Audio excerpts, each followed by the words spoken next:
As always, I'm really delighted and looking forward to this conversation. My friend and colleague, Michael Pizzullo, is here. Michael is a therapist in private practice in West Hollywood and so much more. And of course, as always, his full bio will be in the show notes.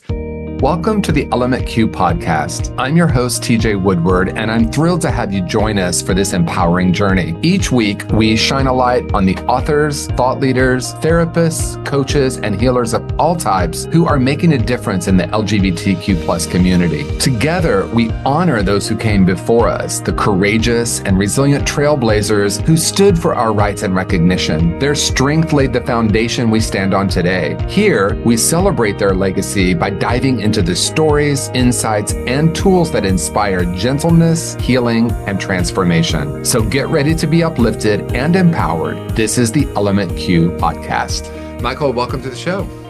Thank you for having me. Well, I am delighted to be with you. You and I, without the cameras on us, have had some very interesting conversations around deeper healing within the LGBTQ community and some of the divisiveness we see within the community based on unhealed trauma and wounding. So I thought, why not just dive into that deeper conversation? And I'm curious for you, as I say that, what comes up, whether in your own journey or in the clients you work with, or anything you want to share about that. It's so complicated because we're not a monolith like the LGBTQIA. There's so many different things that are, mushed together, and finding the common ground and also acknowledging the differences. I mean, it's just complicated. I mean, to be honest, not all gay men agree about everything, and we shouldn't. I mean, we should have diversity of opinion, right? But the idea then that all of us, I feel like we're in this interesting spot of like trying to, be on the same page, but also acknowledge differences and being okay with that. And it's complicated. Yeah, I agree. And it's layered. I mean, it's so layered because, I think about my experience just being the age that I am and being a gay man growing up and having lived through the kind of the tail end, but lived through the AIDS crisis and the ACT UP years and everything that I experienced. Someone who's in their 20s is going to have a very different experience. A Huge. person who's Yeah. non-binary is going to have a very different experience than a gay man. So I agree that a lot of times, we put these letters together, and I think there's beauty in that and creating community and diversity within community. And I also think sometimes it's like there's a tendency, and this is a human tendency, to think everyone therefore will have the same experience. And that I just think couldn't be further from the truth. hmm I agree. And I think what I've seen a lot recently is there's such an intolerance for differences of opinion that we have to agree, even if I don't even know what the ideology is, because it seems like it also changes quite frequently, but that there's no room for debate or what do you think or what do you think? And that part I think I find the most concerning, because I don't think we learned that way. I mean, obviously, we don't want to condone things that are hateful and wrong, but we should have open dialogue, I think. Yeah, I agree. And I think there's something to that isn't just within our community, but just in the world in general, especially with the advent of social media and this tendency to think I'm going to feel safe if I find people who agree with me. And of course, hmm there's beauty in that, really, because there's community. It's nice to have people around us that are in agreement in some way. But then what happens if I have a different point of view than maybe some of the other people in what I consider to be my community? Is there room for that? Or do I have this hmm deep fear? And I'm speaking out of my own experience, this deep fear that Same. I'm going to be ostracized if I say anything that might be different than the party line. I think that's what you're speaking to. Oh, 100%. And not only, absolutely. And not only that, but sometimes I don't even know what the party line is. I mean, sometimes I genuinely don't. I remember being in grad school, and it was the first time the professor put on the acronym. It was LGBTQ, but then they added the IA. And I didn't know what the A was. Yeah. And I felt scared to ask, what is, did I miss a memo? Like, what is so stuff like that it feels very almost sometimes like you're being set up to be attacked. Like you're going to mess up. You're going to lose the virtue signaling contest and that sort of thing. Yeah, and as the people who we are and working in behavioral health, I think there's something deeper to talk about within this because I love this terminology that my friend Temple Hayes uses, woundology. She says, when we live from our woundology, that's how it shows up. And to me, that's the deeper work that we get to do as people working in behavioral health. I know you have a very robust private practice, so you're working with people every single day that you're in your Mhm. office, helping them look at this from a deeper perspective, not just what's happening on the surface, but how do we actually Mhm. heal this? So that's really the conversation I'd like to kind of move toward in this conversation with you. Is like, Michael, how do we start to heal this individually, collectively, in community? And what do you see in the clients you're working with? And of course, in your own journey as well. Well, I think there's a bunch of things. I think obviously, like in our work, we want to talk about someone's experience, and I think to so I work mostly with gay men, Yeah. but to your point, not every gay man has walked the same walk. And I know going to therapy myself as a gay man, I've often had people just assume like, oh, you must be terribly insecure or whatever. They just have all these assumptions that you kind of have to redirect them. So I think obviously we want to learn about people and see like what's their experience being gay. Maybe it wasn't so. I mean, sure, they have some wounding from it. Maybe that's not where the core wound is, or maybe it is, but you kind of have to find out. So I think there's like understanding people on an individual level, which should be just part of the work in general. It should kind of go without saying. Right. Um, I do really take issue with this like therapy is political bullshit. Can I curse? Sure. I already did. Okay. I'm from New York. I can't help it. I really take issue with that because the therapy is social justice. Because not that it, that sounds it's a nice phrase, but who's to say what social justice is? Who's the arbiter of that? And then so it becomes very personal, very biased of I'm going to tell you what the right way to the society should be organized. I mean, I feel like it goes off in a direction that I think is very unhelpful. So I really have a hard line about going into those areas of um, suggesting how, political systems and social structures should be organized. And are we going to start debating capitalism and communism? I mean, all these sorts of things. Like, that's not my job. Yeah, well, I love this because that's it's really near and dear to my heart because we obviously have our own individual opinions, points of view, Hmm. in our own lives. We do what we do politically, or we're, from an activist standpoint, or not, or whatever we do.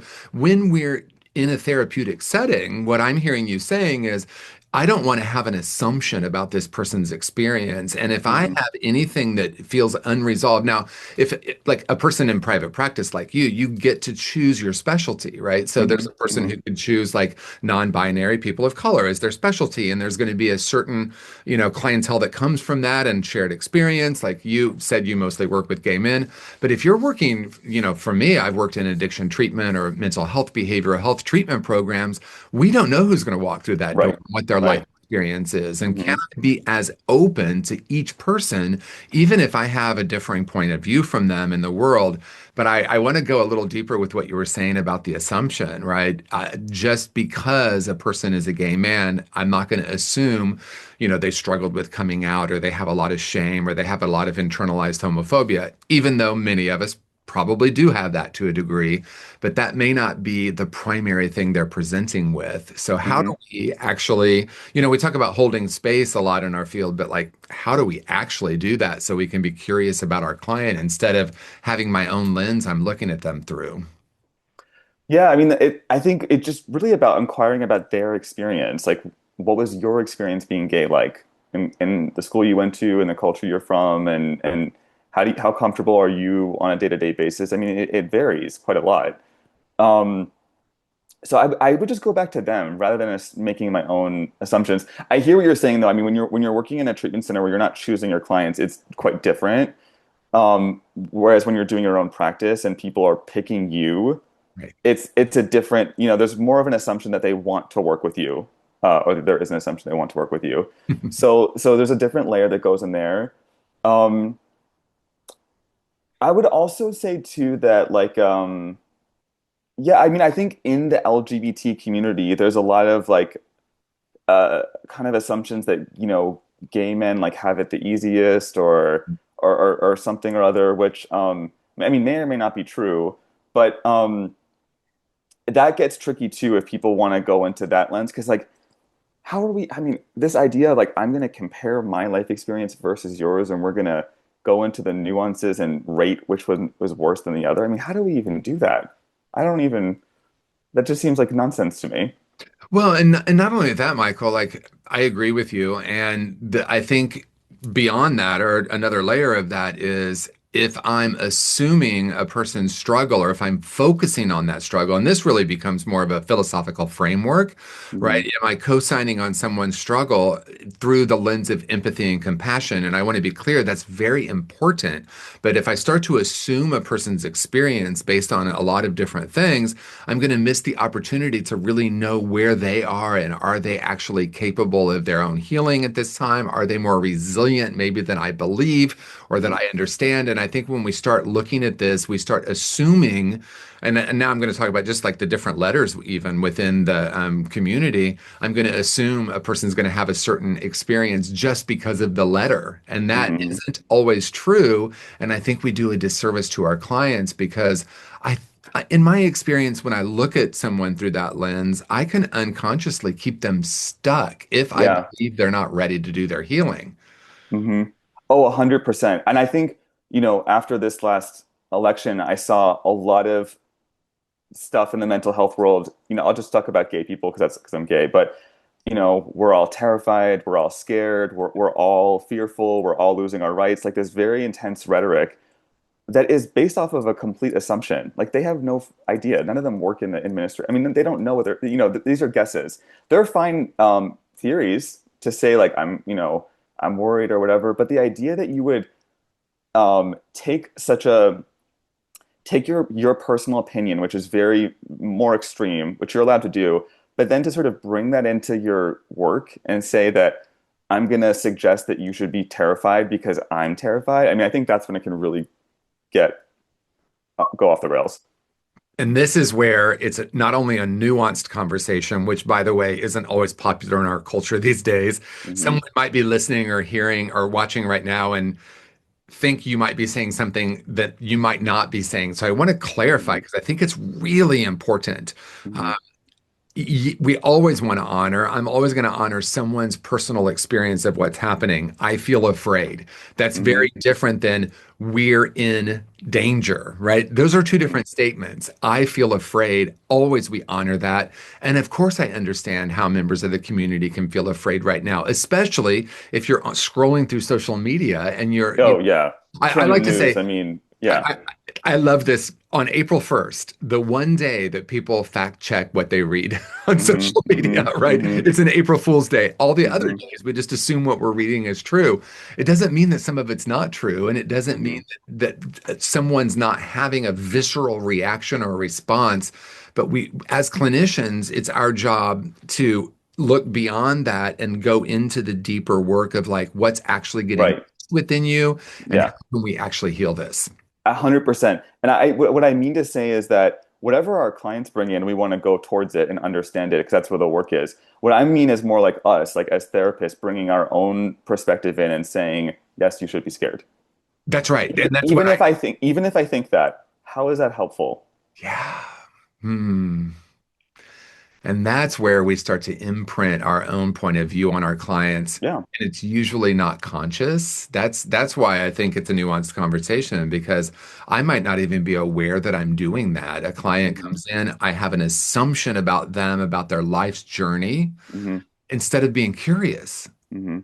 So, how do you, as a clinician, as a therapist, Michael, how do you work with this, not only with the clients, but also within yourself? Because I know in my experience, really, ultimately, the thing I need to do for my clients is my own healing so that I'm not doing that. So, I'm curious if we could dive in a little deeper for anyone who's watching now who's either in therapy or maybe a therapist or a healer of some type.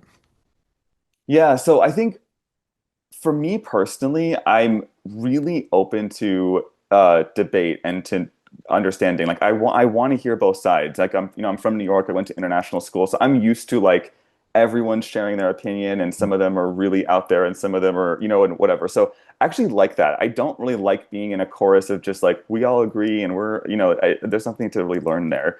So because of that, and maybe because of my own natural temperament. And I come from a very, very political family. My grandfather was an ambassador, and half my family works in DC. So I'm used to like this, kind of chorus of different opinions and being in the middle of them. So I feel really comfortable there. And so as a result, when things go on in the world, I usually don't get rattled very much Mm, just because of all those things I just said. So I'm actually pretty non-reactive. And I think that I do not share my personal opinion on the overall state of affairs because I don't think that's useful. right. But to your point about unconscious process, when you're working with someone and they're getting to know you, they do start to pick up on things, and I think that they can tell that I'm in a more non-reactive place, and sometimes they will comment on that, and that I can't hide.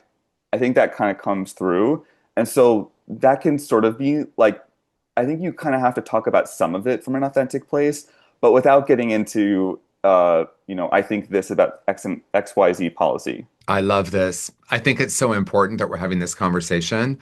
What I have heard you say consistently so far throughout our conversation is how differing points of view can be so rich if I Yeah. allow myself to be open to actually hearing them. And, the way I say it is the greatest freedom I can ever experience is freedom from the reactive impulse. And the Hmm. reactive impulse, and this is just for me, and I want to be clear for anyone listening or watching right now. I'm not saying this is true for everyone, but in my own journey, it's absolutely true that my reactive impulse is almost always coming from fear or something unhealed, if it's a Hmm. big response, right? So Hmm. we've heard this 100 times. If it's hysterical, it's historical. That just Yeah. means if I'm having an explosive reaction or response to something, there's something for me to look at. And I Hmm. used to project that outward and push against systems and say, you need to change so that I can be okay. That was just my 20s, right? In Hmm. my 30s, just like every decade has brought a different sort of point of view. And now I'm at a point of view, I'm in the energy of, at least it's my hope, that if I, read something or hear something or see something and I notice a reactive impulse, I look more at what's getting touched than what's doing the touching. Hmm. I mean, I imagine a world that we all just pause and do that. I think about what the infinite possibilities of that are. And to me, that's inherently what we do as clinicians is gently help someone unplug from the event and look more at the effect internally and what's there, whether that's Hmm. their childhood healing work or Yeah. healing addiction or whatever that is. Yeah. Oh, for sure. And I mean, there have been so many times in our recent history where there was something bad going on in the world and no one had a reaction. It was like like we didn't even know, no one said anything. And now we're in this place where every day people are panicking. And I'm not saying that there's nothing to be concerned about, but I think if you do take a step back, you can recognize that. There have been times where we have like declared war, or we have things really have been more concerning, and it was kind of like a nothing burger. I mean, not a whole lot of talk about it. That is interesting, right? It is interesting. And so here's the big question. Um, Both individually and collectively, and I'll let you take it wherever you want, but how do we actually heal this? I know we've been talking about how we heal this, Mm-hmm. but I'd love to maybe take a breath and say, okay, here's the issue as we're seeing it right now. How do we help people heal that as clinicians? And how do I invite myself to continue to do my own deeper healing? Yeah. So I would put it this way, and this might sound like, I don't mean it to sound, arrogant, but I would suggest to people that I like the way I do this. And meaning like I like being able to sit in the middle ground, see different perspectives, come up with an opinion, and not be in hysteria unless I need to be, and go from there. Being in this place where I'm so hyper reactive and feeling victimized all the time. I mean, it's just awful. Like I see people who are in that spot, and it doesn't look good. It doesn't feel good. I don't want them to be there. So I kind of feel the sense of like, come on over to come to the light, like come to the side where you can feel more peaceful about just being on this planet. But on the other hand, so that's kind of how I phrase it, to be honest, is like I don't see what they're doing as something I want to be a part of Yeah. at all.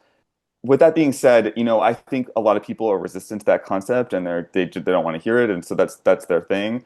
But I think you do catch people who are more open-minded and do want to. There's something about like when I see someone, even if they are presenting some sort of social justice, whatever, if they're so bitter and angry and fire whatever, it doesn't look attractive. It Yeah. doesn't feel like I want to move towards whatever this situation is.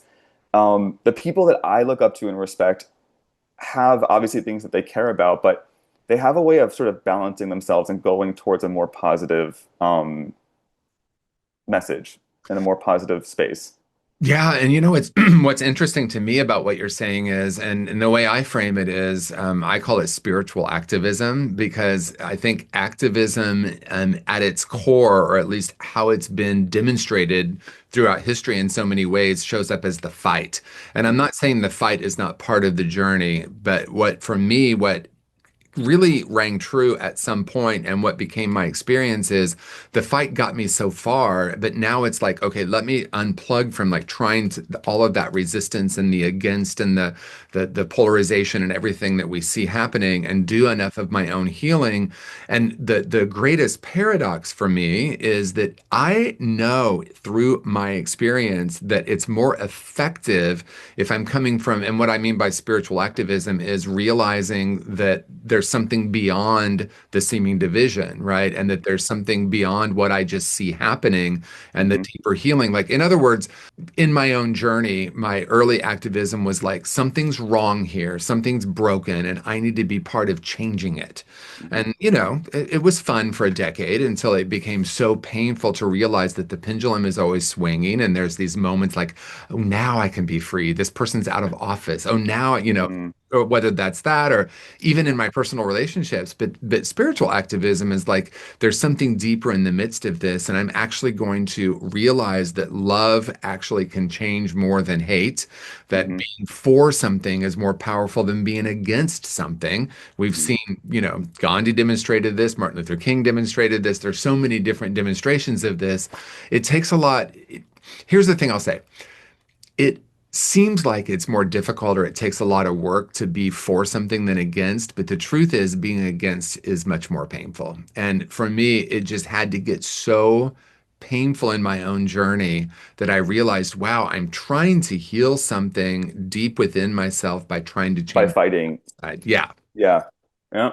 I agree. I mean, I watched a podcast about this and they were talking about the psychology of like activists, but people who really get into it. And I mean, it does come from a kind of dark place Yeah. that there's a part of them that is fighting something and they're channeling it, in a certain direction that seems altruistic, but it comes from a place then that's so unresolved and so toxic that they just like feel compelled to almost like burn it all down kind of mentality of like let's just keep fighting and fighting and fighting to what end I don't know. Well, Um, and to be clear, like I understand that. And I think that in some ways it can make some differences in the world. But what I know to be true is that when I'm starting to stand for something, mhm. the effect is so much greater. And I'm not coming from a wounded place where I'm trying to fight, but I'm standing for, right? Mother Mhm. Teresa said, I will not be in an anti-war demonstration, but I will be in a pro-peace demonstration. And Mhm. like that sounds like semantics, but it's actually a very different way of living. And if I look Mhm. back at the history of our movement, yeah, I mean, Stonewall and, the infamous Mhm. brick that got thrown and all of Mhm. that made a Mhm. difference. But what I see making an even bigger difference is people having the courage to come out to people they love, to have conversations Yeah. with someone, to Mhm. have healing, maybe with a parent who has been homophobic, but my ability to come out heals something. I've seen that so many times. I Mhm. have a very close personal relationship, and this person's parents were deeply religious and very homophobic, but have done the healing, and they haven't had to abandon their Christianity to love their gay family member. And like that to me is such a powerful part of how we heal this. And I want to be clear, I'm not saying there's anything inherently wrong with the fight. What I want to ask is to what end? Mhm. And what you're inviting us to look at is like, what's that really about? Where is that Mhm. coming from? I know these are deep topics, and I appreciate that we're both willing to explore this. Yeah, and I think also too that we're in this time of splitting where it's like us against them and we're going further and further apart. And that, as we know, just psychologically is so unhealthy and dangerous to just group things into good or bad because the truth is that it's a gray area for both sides. that there is no hero, there's no villain. It's much more complicated. And it's so I really kind of rage against that of like these are the good people. Even like I'm one of the good people because like I'm not perfect. I think I take the right side of things, but I'm wrong all the time. So I think it's important for me to live in that gray space. Well, and another way of saying the gray space is curiosity, right? Hmm. And so Hmm. like I think we're so so I will often say, and I think this rings true, at least for me, I don't think we are as polarized as we've been told, but we've been Hmm. conditioned to have polarized Oh thinking. my God. And that's what I hear Yes. you saying. Yep. I'd been conditioned from a very early age that good, bad, right, wrong, us, them. And, Hmm. the us, them thing comes from wanting to feel safe, but true safety doesn't get created by creating a group of people who agree. Being in curiosity actually helps us expand our awareness and it creates more connection. I have family members who have dramatically different points of view than I do. And, every few years we all jump on a cruise together and I hear them. And Yeah. it's very healing because if Hmm. I'm willing to be present and ask questions, they might be like, oh, I mean, because, in the extreme, maybe all gay people aren't bad people. Hmm. We can have an open awareness, but when I'm in the defense and the against, it just creates more of it. Yes. No, I couldn't agree more. I couldn't agree more. Wow. Well, we are coming to the end of the conversation, believe it or not. Is there anything, Michael, that you want to share or that maybe is coming up for you that we didn't address in this topic or anything else that's present for you that you want to speak to before we close the conversation? Yeah, I guess I hope that we can, move back more to a time like a few years ago where things felt a little bit less polarized. I think that'd be good for all of us. Um, and also too, I do think as a mental health professional, I think it's keeping this separate is really important. I don't think it's I remember being in grad school the 2017 right after Trump was elected. And we were all like very surprised and I went to a very liberal school out here. And I remember the teacher was just going on and on about how these are just everyone who voted for him is like a Nazi and like really, really nasty stuff. And, at the time I was kind of like, I mean, I'm Democrat, so I was like, I was surprised too. But I remember thinking like, I bet you someone in this room voted for him. And is this helpful to like demonize them? And now they're going into the mental health field. Like, is should we be talking like this? Like, this doesn't seem like a psychologically sound way to have this discourse to understand different perspectives. This feels like just some angry person on TikTok. I mean, this is before TikTok, I guess, but um, so anyway, and I feel like that's kind of grown a little bit. So my hope is that we go back to more of a mutual understanding place, or at least trying to understand one another.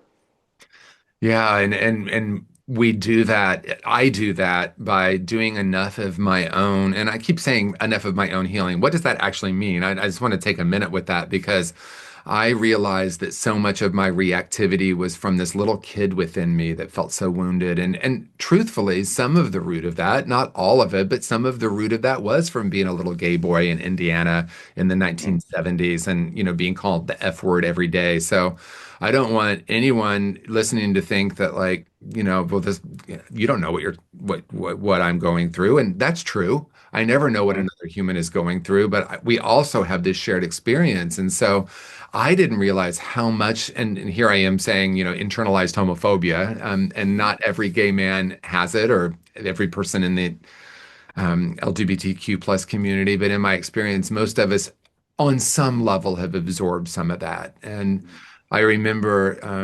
embracing through a therapist who asked me the question, what was it like for you being attracted to the very same guys that were calling you the F word? Hmm. And there Hmm. was something so deep about that I realized so much of my own fight and struggle was trying to heal that.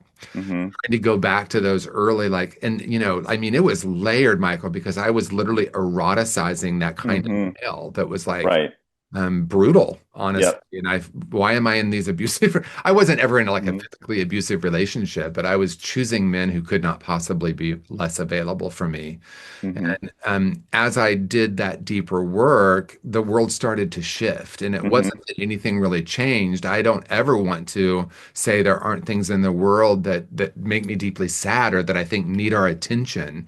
But when I'm coming from, or when I was coming from, the like unaware of how much hadn't been healed within me and how much I was projecting that outward. And I remember being very anti-male for a big, long period of my early life because I was so afraid and because I hadn't yet dealt with the trauma of that. So the deeper healing allowed me to be more curious and more present and realize that, like, that's not what's happening in every scenario, but that's all I could see in every scenario.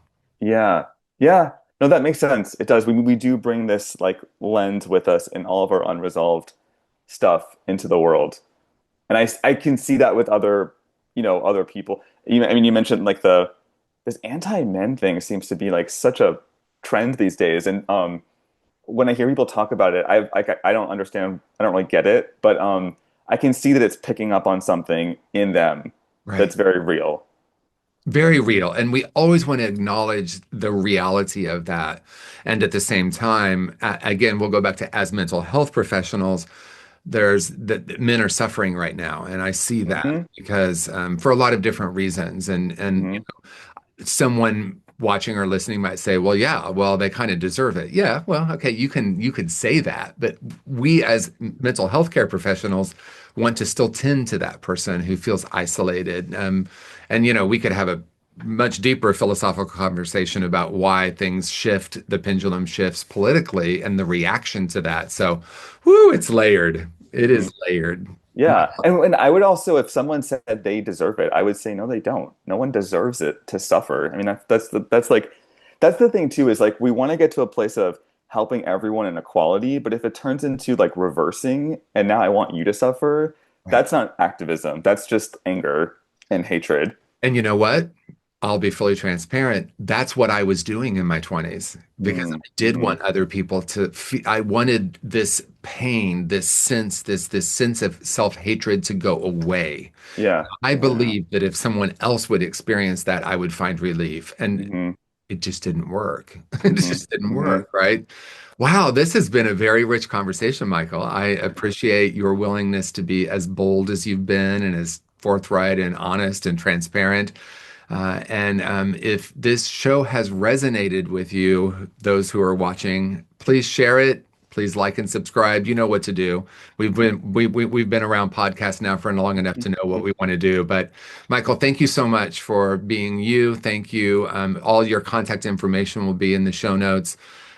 Just in closing, I just want to say thank you for bringing yourself fully into this conversation, and I appreciate you. Oh, thank you so much for having me. It was a pleasure. Peace and blessings, everyone. Thank you for joining us for this episode of the Element Q podcast. It's an honor to walk this path of healing and transformation with you. Remember, the courage and resilience of those who came before us live on in each of us. Let's continue to carry their legacy forward as we support one another in creating a world filled with love, gentleness, and empowerment. If you enjoyed today's conversation, please subscribe, leave a review, and share this podcast with someone who needs to hear it. Together, we're building a brighter future, one story at a time. Until next time, I'm TJ Woodward, and this has been the Element Q podcast.